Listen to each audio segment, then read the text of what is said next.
Welcome, everyone. My name is Dr. Laura Cohen. I'm the Executive Director of the Harriet and Kenneth Kupferberg Holocaust Center at Queensborough Community College in Bayside, New York. Welcome to this evening's event, Under Siege Again, Holocaust Distortion and the Rise of Hate Crimes Against Jews. 6 weeks ago, I had a conversation with Michael Brobner from the Queens District's office. We were talking about the prosecuting hate crimes, and I got inspired and motivated because he reminded me of a conversation when a parent called our center last year saying that there had been a swastika which had appeared in a local school. And I actually didn't have an answer on what to do other than shock and revulsion. And so in thinking about putting this event together tonight, 3 things really came up. 1, understanding. 2, engagement. And 3, cooperation. Specifically, why is anti-Semitism rising nationally and internationally? And what recourse do we all have at the local level? And finally, how can we support each other regionally, be it in the New York area or elsewhere in the country or the world? So tonight we've brought together 6 sites from across the New York region, West Point and Queensborough, to host this important dialogue. Please join me in welcoming Dr. Christine Mangino, President of Queensborough Community College at the City University of New York. Good evening. Education is a powerful tool to safeguard our community's values of diversity and tolerance.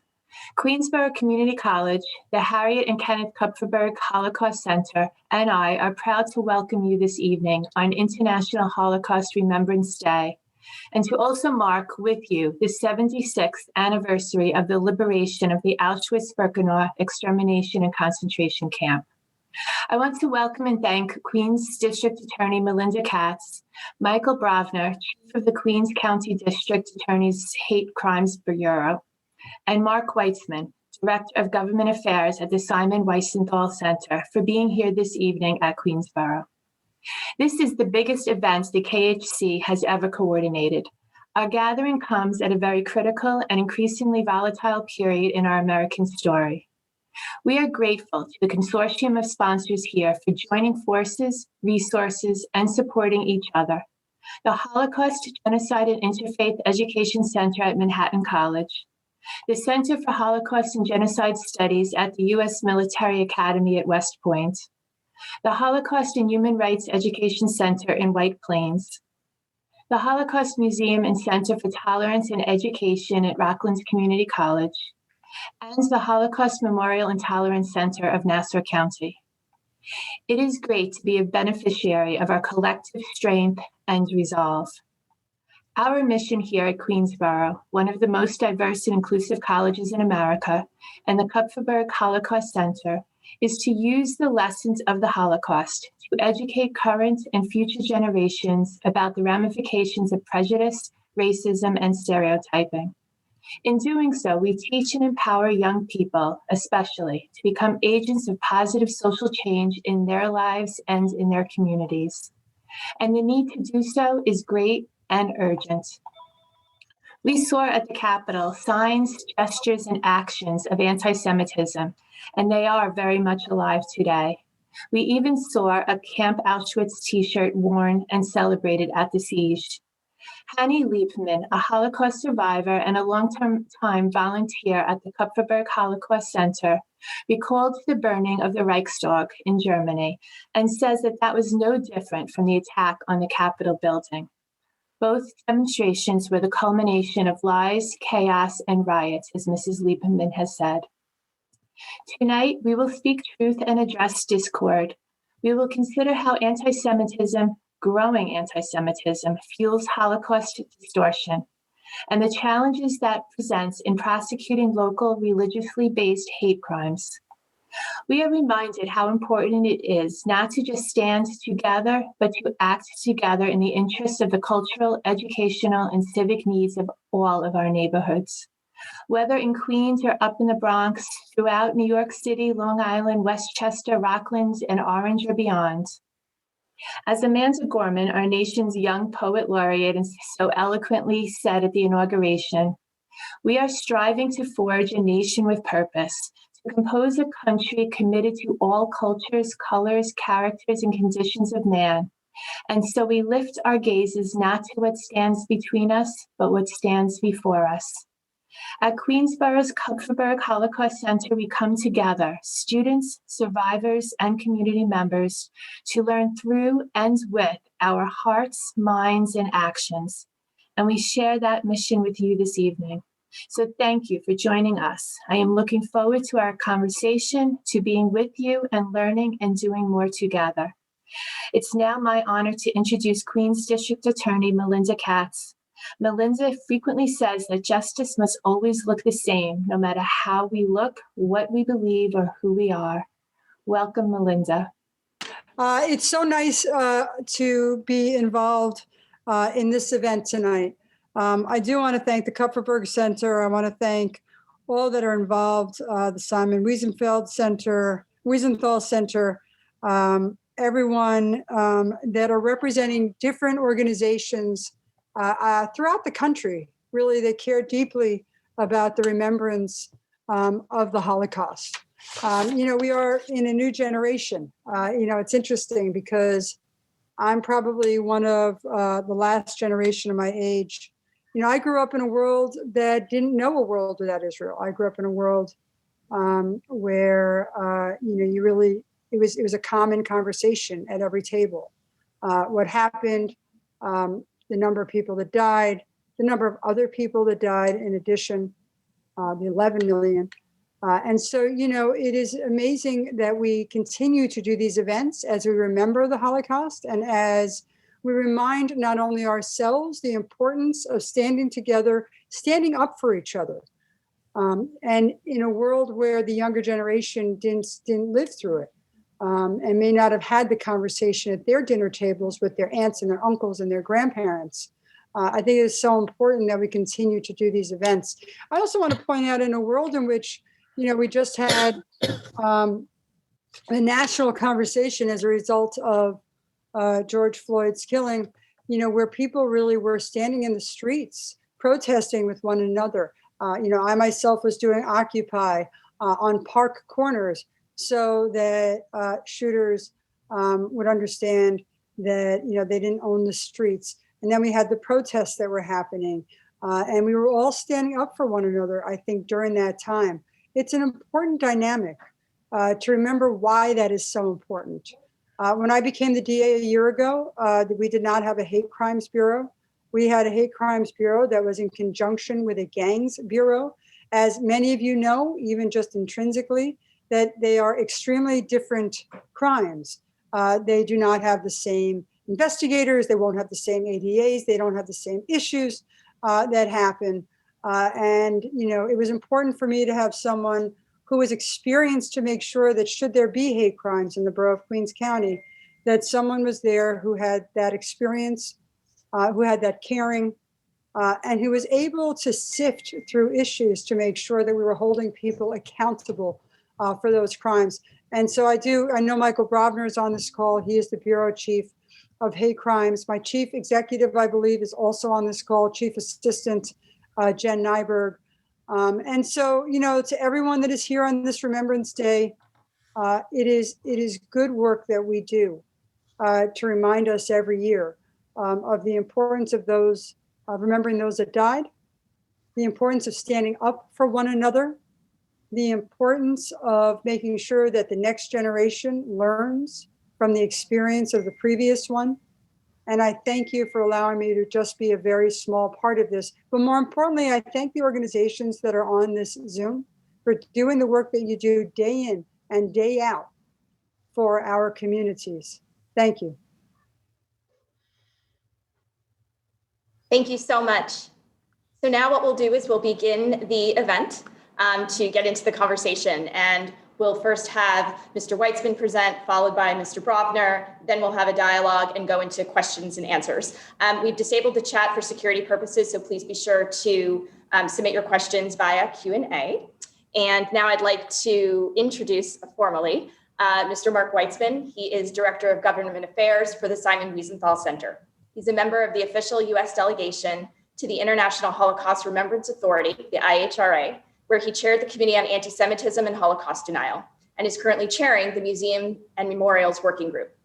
He was the architect of the IHRA's adoption of the working definition of anti-Semitism, which is the first anti-Semitism with any formal status, and he was also the lead author on the IHRA's working definition of Holocaust distortion and denial. Mr. Weitzman is a participant in the program on religion and foreign policy for the Council on Foreign Relations, served as a member of the advisory panel of experts on freedom of religion or belief for the Organization for Security and Cooperation in Europe, as the often referred to as OSCE, and co-chaired the working group on international affairs of the Global Forum on Anti-Semitism. He currently serves as the vice president of the Association of Holocaust Organizations. Please join me in welcoming Mark Weitzman.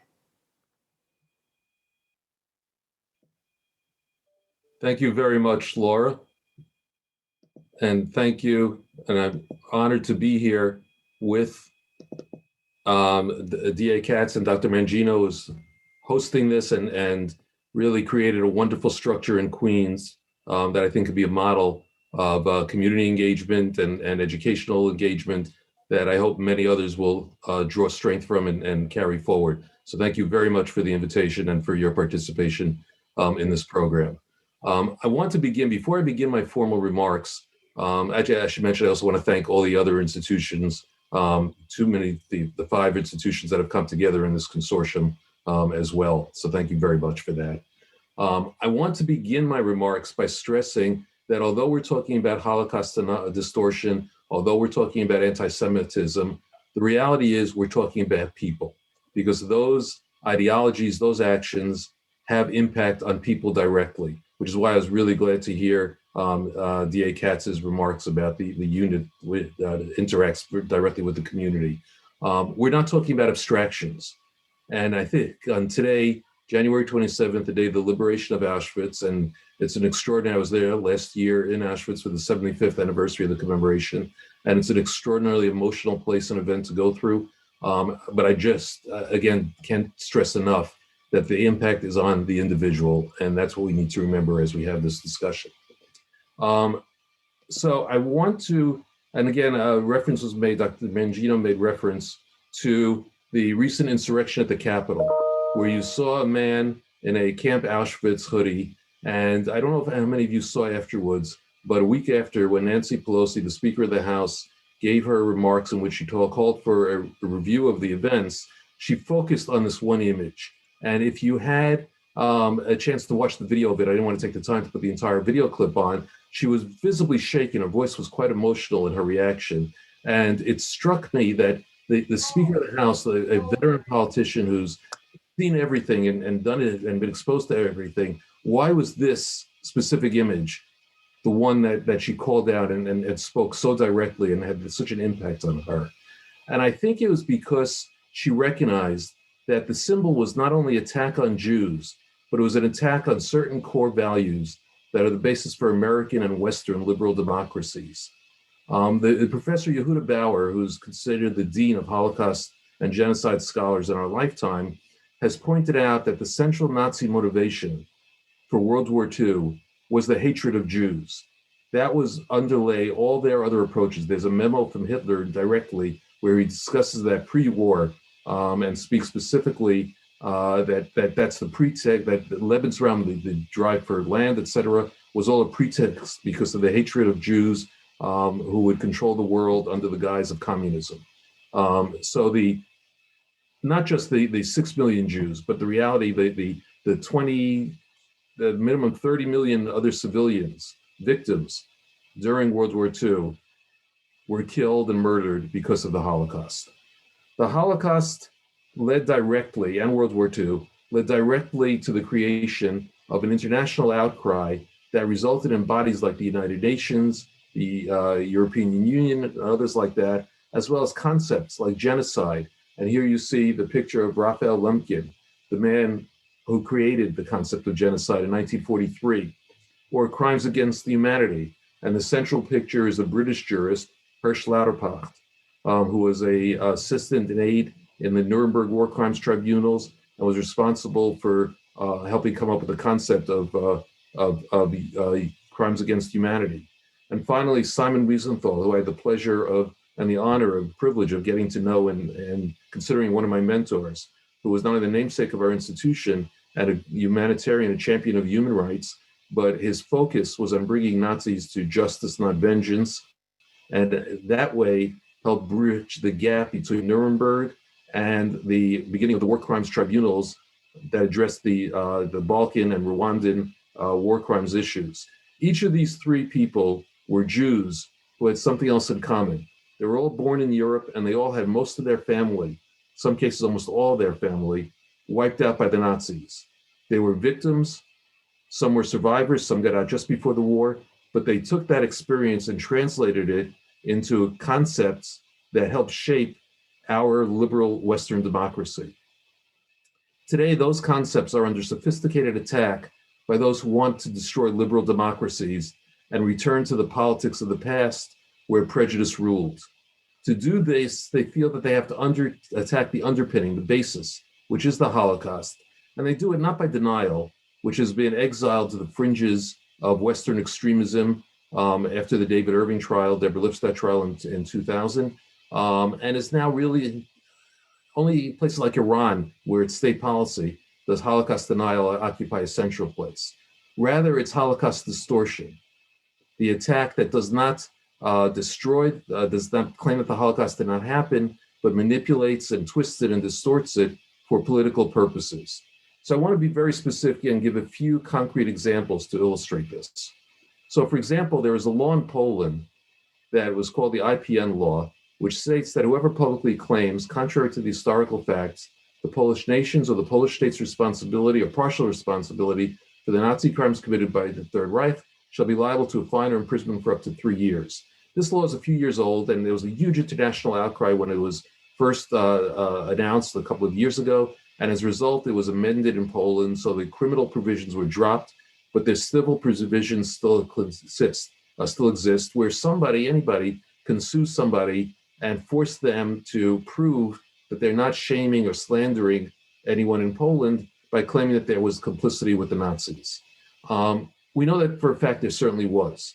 There are two eminent historians, Jan Grabowski and Barbara Engelking, who have in recent years explored the issues based on archival evidence and evidence of survivors of individual Poles or members of the police force who did collaborate with the Nazis and were complicit in the eventual murder of Jews. They are now under trial in Poland, literally with a verdict expected early February on a trial for slander that was instituted by a government-supported NGO that's extremely nationalistic. That is just one of the examples in Poland. Another example is the Polish government has an institution that is an official government institution that is charged with being in charge of the historical memory of World War II and other events. And here there's a press clipping, because I exposed this a couple of years ago, where the man in charge of publications there is actually the publisher of the notorious British Holocaust denier David Irving, of his works in translation in Poland. So we have the man who is responsible for introducing into Poland a man who was judged by a British court to be a neo-Nazi, an anti-Semite, and a Holocaust denier, is actually now in charge of publications for the official government-sponsored institution dealing with the memory of that period. Now, Poland is, for example, a staunch supporter of Israel. They have spent immense amounts of sums in supporting Auschwitz and some of the other concentration campsites, and they will always let you know about these efforts, but they're in the same time, as I'm pointing out here, they're government-sponsored or government, at least sympathy to evidence to distort the Holocaust. The same thing is true, for example, in Hungary, where again, there's some strong government support for Israel and government support for some Jewish community bodies and so on. But here we have a picture of a poster with a man on it, and that man was the jurist and historian who, as a member of the Hungarian government in the World War II era, introduced the Hungarian version of the Nuremberg laws to Hungary, the laws that disenfranchised Jews in Germany and stripped them of their civil rights. He introduced those laws in Hungary, paving the way for the deportation of approximately 500,000 Hungarian Jews, 400,000 to 450,000 Hungarian Jews who were later murdered. The announcement of that led to a protest. Here's the protest. The Hungarian government backed down, but this is part of a process where the Hungarian government has announced certain actions that fall under Holocaust distortion and sometimes back down and sometimes not. The next one is a writer, Albert Voss. You'll see a little bit more about him in a second, whose works were reintroduced into the Hungarian national curriculum. Voss was an anti-Semite whose most famous story was actually posted by the neo-Nazi site Stormfront. Stormfront was the first neo-Nazi site run by David Duke's best friend in many ways, and they republished it and reposted it. And yet Voss's works there was a day of commemoration, of celebration of his work in New York at Hungary House. And when the then Hungarian Consul General was reproached about it, I was one of the people involved with that, he's saying that they have to respect the sensitivity of those who applaud the patriotism and literature of Albert Voss. So in other words, even when offered an opportunity for the Hungarian government to disassociate themselves from this works, he refused to accept that opportunity. More recently, there are a couple of other examples of these laws in Russia, where a blogger has been prosecuted for writing the absolute truth that Soviet Russia and Nazi Germany invasion of Poland on September 1st, 1939 was the start of World War II. He was prosecuted for that. Ukraine has a similar law. I just want to, because I'm running out of time, I just want to bring up that today, literally as we speak here, earlier today in Lithuania, the chair of the Lithuanian Parliament's Commission of Historical Memory, in his address on January 27th, said, and I'm quoting the translation, that Jews participated in the Holocaust. That's an issue that needs to be studied more. So this is not just in the past, this is even today in political elites of different countries, we find this issue going on. This is why I think the issue was one that Nancy Pelosi responded to. And certainly in the United States, and I don't want to make this a referendum on President Trump because he has, for example, signed an executive order that strengthened U.S. actions on anti-Semitism domestically. But certainly his statement in Charlottesville, after Charlottesville, and you can see the Nazi salute and the Nazi flag held by the protesters, helped create an environment that emboldened extremists, whether they read it rightly or wrongly. They took it as emboldening and support for their extremism, which later played out in the events that we saw in the insurrection in the Capitol and with the Camp Auschwitz hoodie that I began with. This is why the UN Special Rapporteur on Freedom of Religion and Belief, Dr. Ahmed Shahid, when he issued a landmark report on anti-Semitism to the General Assembly, said that anti-Semitism is toxic to democracy. And that is what I think Nancy Pelosi understood and why she reacted to that image so strongly. To conclude, in 1985, after then President Ronald Reagan paid an embarrassing visit and homage to the Nazi cemetery at Bitburg, then West Germany, German President Richard von Weizsäcker, whose father was actually convicted, was a diplomat for the Nazis and was convicted in Nuremberg, gave a remarkable speech to the Bundestag by quoting an old Jewish teaching that, quote, the secret of redemption lies in remembrance, end quote. Redemption may be far beyond the horizon or out of our hands, but the memory of the Holocaust is preserved and protected so that democracy could be protected and preserved, and that Jews and all others will never, ever experience anything like the Holocaust again. Thank you. Thank you so much, Mark. We really appreciate your presentation, and we look forward to the coming conversation. I wanted to mention for some of you that are having technical issues, we are recording this presentation, and it will be available on all of the centers who are participating, their websites. Now it's my great pleasure to introduce Michael Brovner, who has been with the Queens District Attorney's Office in New York City since 1995. He currently serves as the Bureau Chief of the Hate Crimes Bureau. He's successfully tried multiple hate crimes and violent gang-related crimes, as well as led investigations into numerous acts of gang violence and hate crimes throughout Queens County. He is specialized in prosecuting multi-defendant cases, including conducting 2 dual jury trials. Prior to becoming Bureau Chief, Mr. Brovner worked for more than 20 years in the Queens District Attorney's Gang Violence and Hate Crimes Bureau, supervising other assistants in prosecuting hate crimes and violent gang cases. He has trained prosecutors and law enforcement officials on prosecuting hate crimes and gangs, effectively using expert testimony, deciphering and combating graffiti, ethical considerations in gang trials, and prosecuting the sale of forged documents. Please join me in welcoming Michael Brofner. Thank you, Laura. And thank you, everyone, for having me. I really appreciate it. What I'm going to do is try to condense a PowerPoint that normally takes about an hour into approximately 7 minutes. What I'm hoping to do is talk about the New York State hate crime law and how we use it to combat hate crime. So hopefully this will work. Here we go. So the statute requires that a crime be committed, and the crime must have been caused because the defendant either intentionally selects the person or intentionally commits the act or acts in whole or in substantial part because of belief or perception regarding the race, color, national origin, ancestry, gender identity or expression, religion, religious practice, age, disability, or sexual orientation of the victim. Now, the key here is that there has to be a crime. If it's just an offensive statement, that's not a crime, and that's not prosecutable. The crimes are specified by statute. They're usually property crimes, crimes of violence, or sex crimes, but not every crime can be elevated as a hate crime with that extra element that I just described. When someone's convicted of a hate crime, it enhances the sentence. So if someone's charged with an A misdemeanor, let's say assault 3, as a hate crime, that ups it to an E felony. And if someone's charged with like a C felony, it would up it to a B felony. So it enhances the sentence. And as you can see from the definition of what's covered, gender, sexual orientation, religion, religious practice, all of those different things, it applies to everyone. So it's not a crime that only applies to minorities, only applies to Jews, it applies to everyone. The key is what the defendant intends and why the defendant is committing the crime. We also have another charge, which is aggravated harassment in the first degree.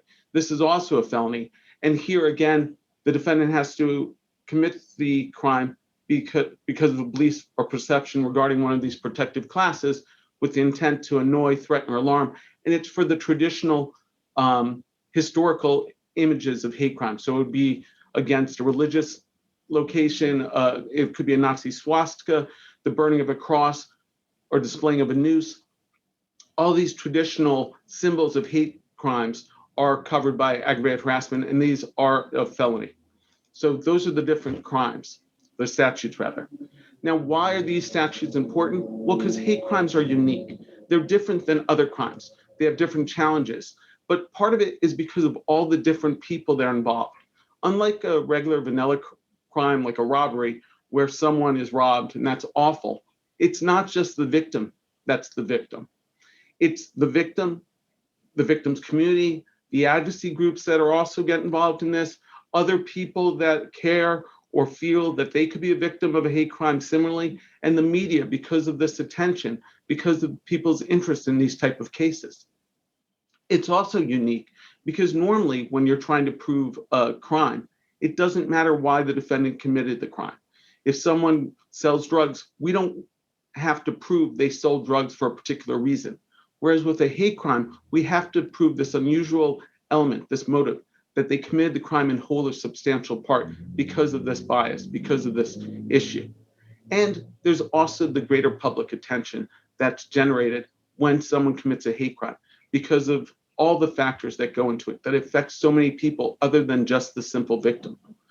And the media takes that and they sensationalize it. I had a case where there was a Muslim victim who was opening up a mosque and was attacked and stabbed. He was then interviewed by 2 journalists, one from the New York Post, one from the Daily News. The New York Post is more conservative, the Daily News is more liberal. And it was an interesting situation because he talked to them at the same time, but they both spun it the way they wanted to spin it. Mosque victim warns of an eye for an eye versus mosque victim harbors no ill will. So those are the type of issues that we deal with when we're prosecuting these cases. And now just looking at the state of hate crime in the United States currently, this is the federal statistics that we have. It's 2018, 2019. You can see there's about 1,500 hate crimes that occur based on religion. Of that, about 60%, 55% are anti-Semitic crimes. So that's disturbing. In New York, it's a little different, and these are from 2019 and 2020. You can see there's a significant drop in hate crimes. That's probably because of COVID, but the percentage of hate crimes that are anti-Semitic are still about the same, about 85 to 90%.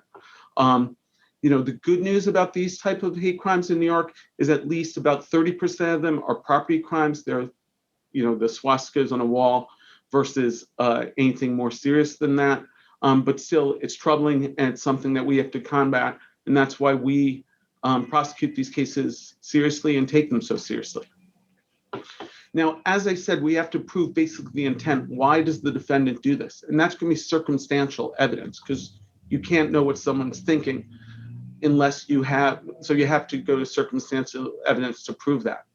The easiest way of doing it is frequently with what they're saying, the slurs, the epithets that they use. And courts have found that that is sufficient if we can establish the hate element through these type of slurs, especially when there's no other reason, no other justification for the crime. But the issue we have to establish is, what does the word mean? A lot of times someone can say something, but are they saying it for this particular reason? Do they understand what it means? This was a case that happened in Manhattan, and the defendant in this case did the swastika, wrote Nazis on a fire department ambulance. It seems like it's a hate crime. But in this case, what he was actually saying was these guys were fascists, not Nazis, not anti-Jewish at all. He had some psychological issues and basically blamed them for making it hard for him to sleep because they kept making noise. So you have to look beyond just the words and see what's motivating, what's causing the defendant to commit the crime. Another thing we can use is location, houses of worship. That can be how we establish that this crime that the defendant committed was a hate crime. Also, gay pride parades, gay bars. These are all things that we look to establish what the motive was, why the defendant committed this particular crime. Another thing that's really important is the statements that the defendants make. Sometimes this is the most damning and powerful evidence because it really reveals the defendant's motive, his racist thinking or her racist thinking. And when you think about it, a lot of times the defendants feel justified because they think that everyone should understand that this person is disgusting. It's not really a person, it's an animal. And that's why he's justified in doing the crime he did. And when we're talking to the defendant, trying to find out, we want to know exactly what the defendant said. We want to hear him describe the victim, because when he does that, it's going to reveal the racist thinking.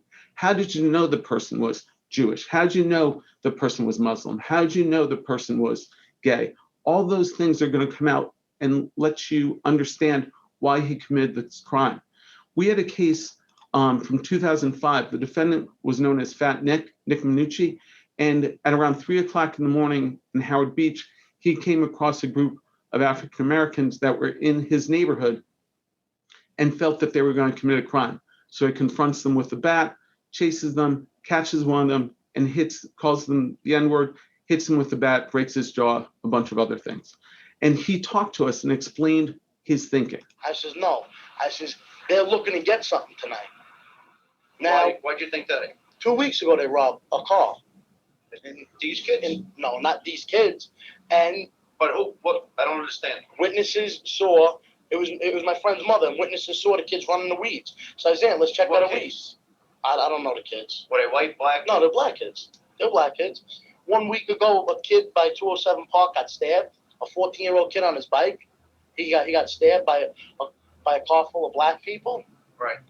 So now, when you saw these three guys running, you said that they were running down by the weeds. No, they weren't. They were walking. Well, they were going down by the weeds. What do you think they were going to do down there? I have no idea. One kid had snippers. One kid had a screwdriver. I have no idea what the other kids had. One kid had a school bag. Right. I don't know what the other kid had, but the kid that I caught had snippers and a screwdriver. Now, are there a lot of black people in your neighborhood? No. All right. Which neighborhood is this? This is Howard Beach? This is Howard Beach. All right. What's the other side called? Lindenwood. That's where I live. Now, Lindenwood is. Lindenwood's black, Spanish, Indian, white. Wasn't it? I live with these people. Just right on the other side of. So there you can see he felt justified in attacking this people, felt totally comfortable with his racist beliefs and expressed that. Another thing we can use is we can use expert testimony. And I see I'm running out of time, so I'll quickly wrap it up here. And these experts can then explain and educate the jury on what certain terms mean, what certain symbols mean. And we can use this expert testimony to explain what would be a seemingly irrational random crime and frame it as it is, a hate crime. So thank you for your time and look forward to the questions. Thank you so much, Michael. We really appreciate your taking us through a lot of the nuances of hate crime. And Mark, I would like to bring you back into the conversation. And I guess my first question is, Mark, you focused on the trends internationally of anti-Semitism and why that is so pernicious. And often we talk about anti-Semitism as the longest hatred. And Michael, you're talking about the nuances and intent behind people who are accused or prosecuted or not for committing hate crimes.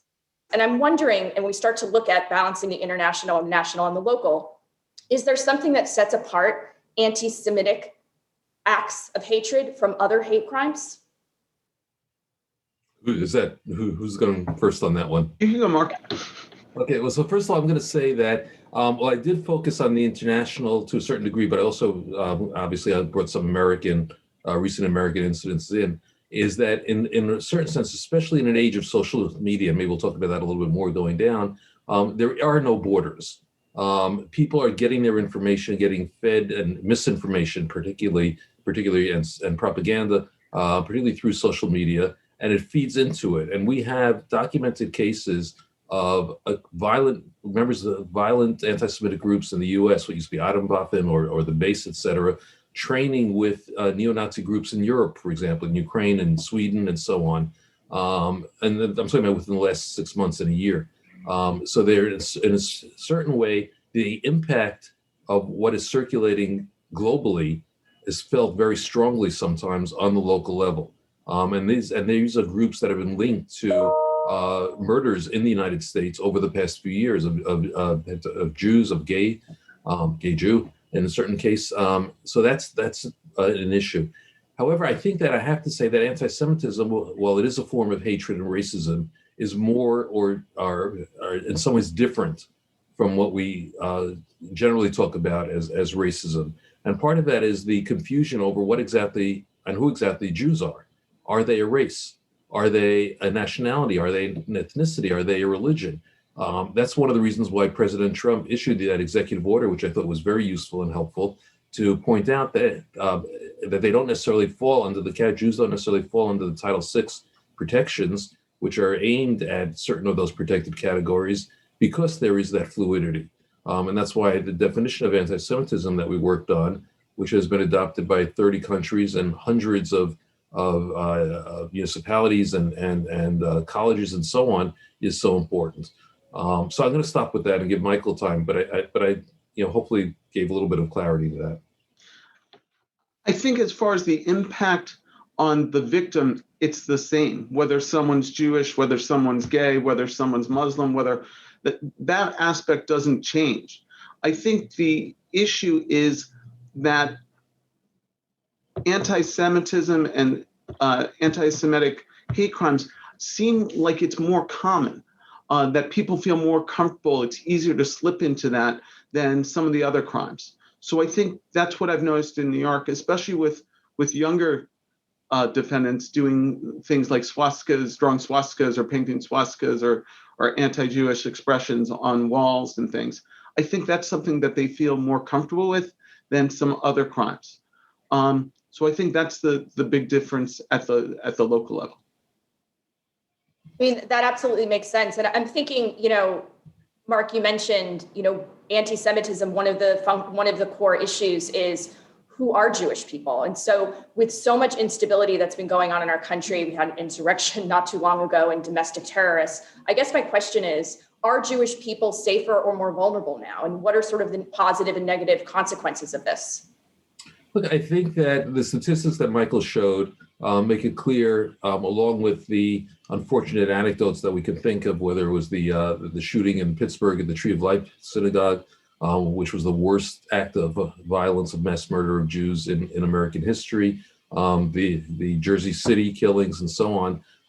There is certainly a sense now where Jews are much more exposed and much more vulnerable and are being targeted more than there had been previously. But I'm also an historian, and I have to say that anti-Semitism is part of the warp and woof of American society.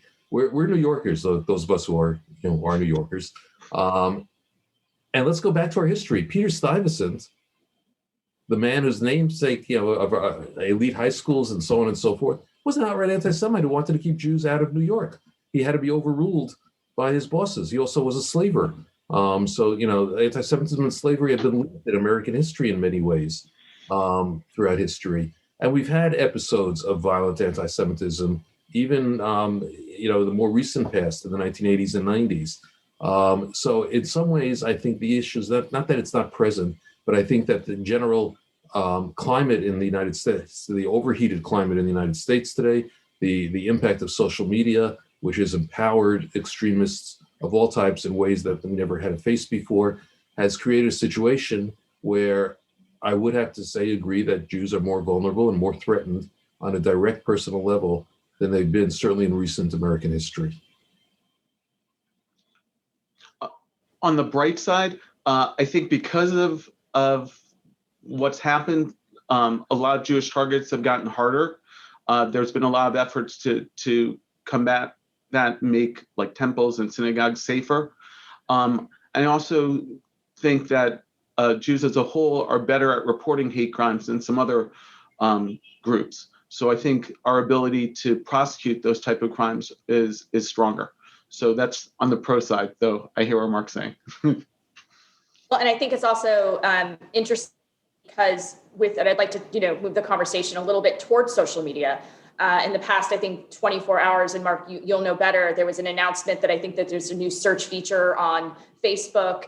And some of the conversation is it's great that this was done, but then there's a question about whether or not this will be historically accurate. And so, how do we combat anti-Semitism on social media and the internet, both locally and internationally and across our country? That's a huge issue and a huge problem. And again, I've been kind of deeply involved with that and working with Facebook directly on this issue. So the good news, and I do think there is some good news on some of these things. One is that Facebook led the way, I think, to a certain degree. Google has followed more with more difficulty and so on. But I think they began to take steps in the past couple of year or two, to begin to face up to the problem. Facebook created a civil rights audit team, which did not deal only with anti-Semitism or Holocaust denial, but larger issues. And they've had ongoing contact with the international with Jewish community representatives. And they have announced that this has been in the works for quite a while, this button linking to a sort of a rebuttal site or a site giving the facts about the Holocaust.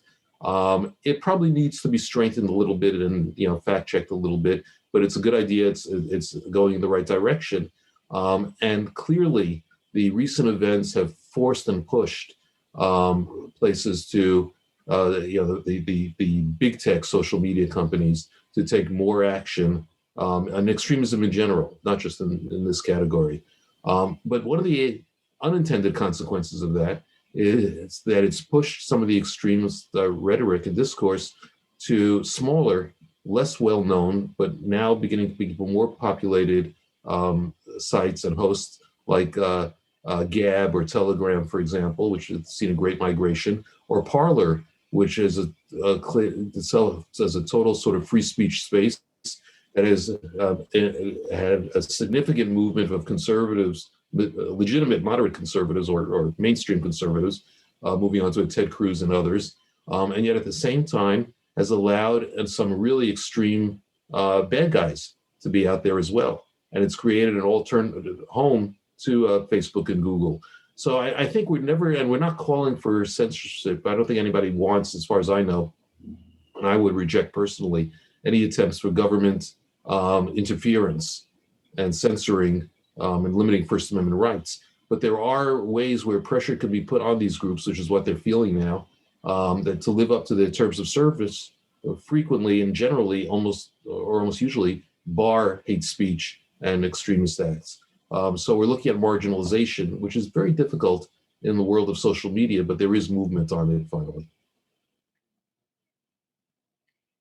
Michael, would you like to jump into that, or? There's unfortunately legally there's very little you can do, because there's even, if the threat isn't legitimate and there's no risk of bodily harm, imminent bodily harm, then there's very little we can do. So it's one of those things that'd be great if we could fix it, but it's very difficult.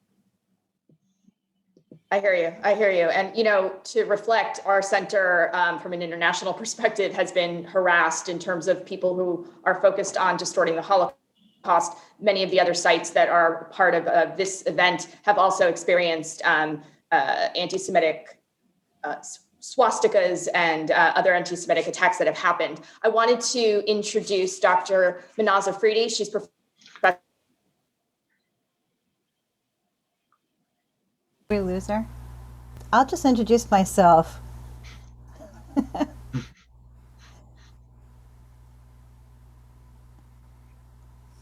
Okay, hi everyone. Welcome. This is fantastic, Michael and Mark.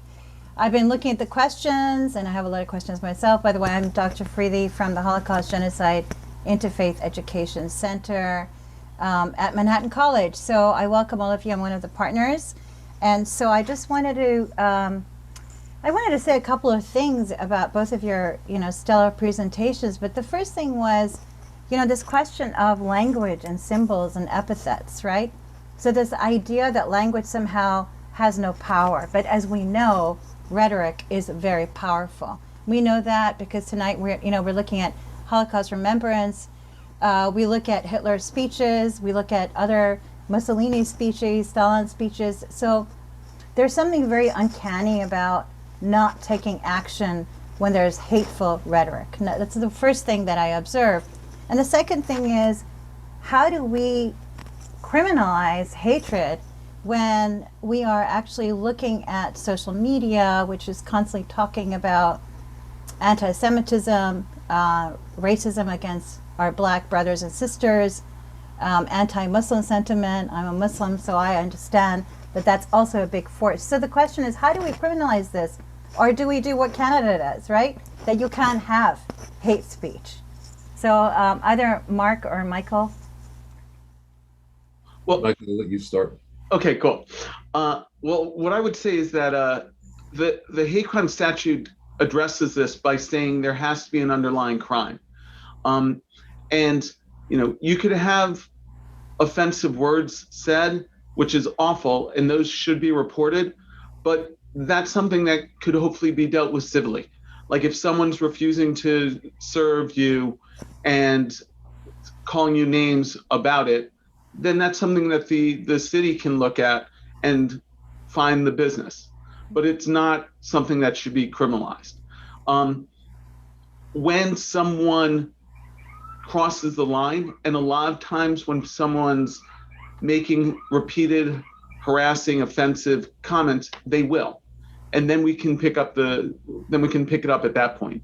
But people are allowed to be awful people. They're allowed to make disgusting, repulsive statements, as long as it's recognized as such, and then hopefully people will be repulsed by them, and they'll lose power and lose the support of other people. And hopefully we can take care of it that way, especially if we react by pointing that out and saying it's no good. And just a quick follow-up with you, Michael. People Sure. have been asking, are these laws, legislation across the states in the nation, or every state has their own?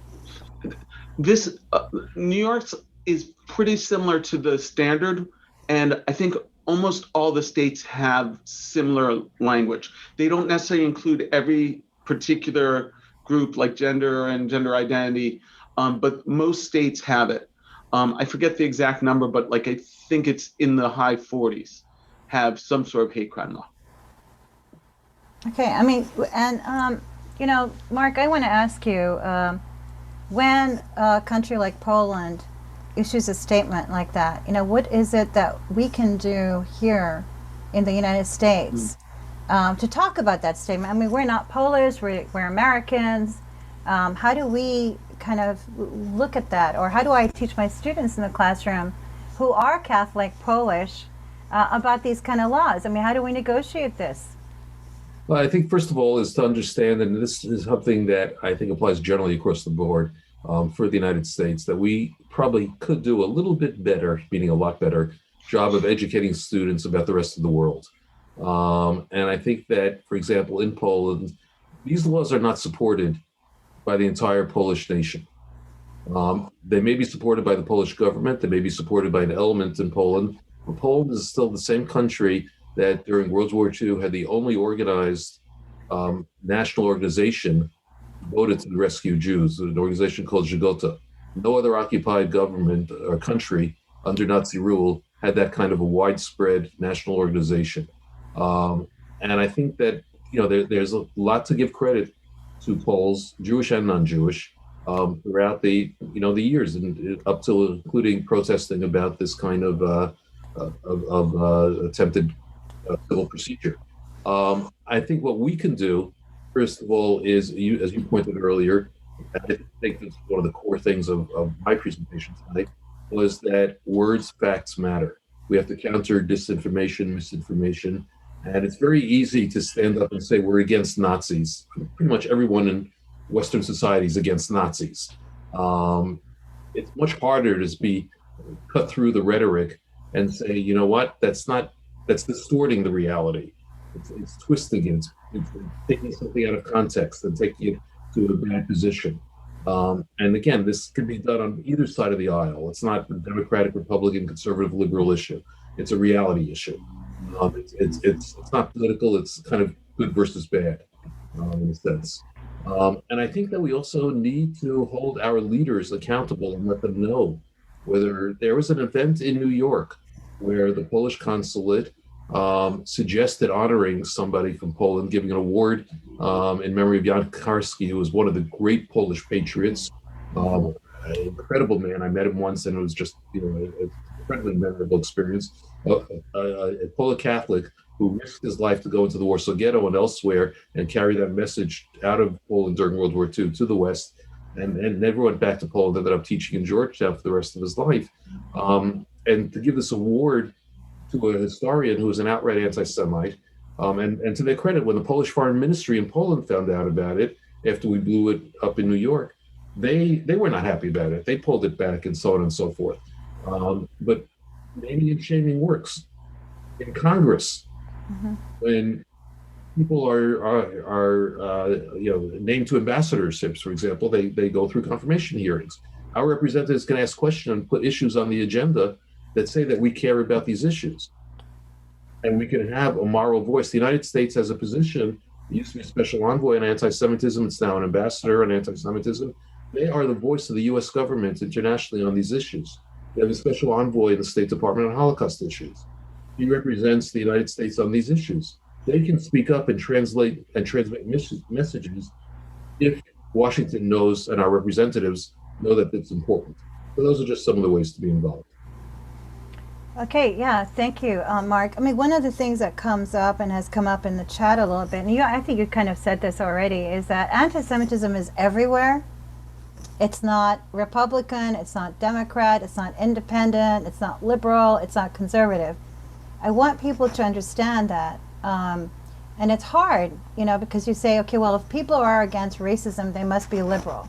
That's not always the case. So that is something we need to think about deeply and reflect, especially today when there's so much polarization between political parties and who we represent and who we don't represent. So I just wanted to throw that out there and see if you had a definition of a sort of maybe like a generic definition that we could use to talk about this issue of polarization. Well, I'll just say that in terms of a definition of anti-Semitism, I'd recommend that people look at the International Holocaust Remembrance Alliance's working definition of anti-Semitism, which has become, I mentioned that earlier, the kind of baseline status definition of anti-Semitism throughout the world. It's used by the State Department as well in the United States for the United States government. And you can find that online, IHRA, working definition of anti-Semitism. But picking up on what you said, and maybe, I don't know how much time we have, but this was going to be my my big takeaway at the end was that one of the things that most concerns me and that I call for the most, that I think is the politicization of anti-Semitism. We can't continuously have people on the left, on the progressive side, targeting people on the right for anti-Semitism and people on the right pointing fingers at the progressives. I think we need to start looking at our own, and you just said it, at our own houses first. Whatever side of the aisle we find ourselves, even in the middle, look there first and stand up first about that, because that's the only way to be sincere and serious about the problem. On the positive side, and I really think there are positive elements, I mentioned that there was a spate of incidents in the 1980s and 90s, and yet we recovered and came out of that. We can recover from these as well.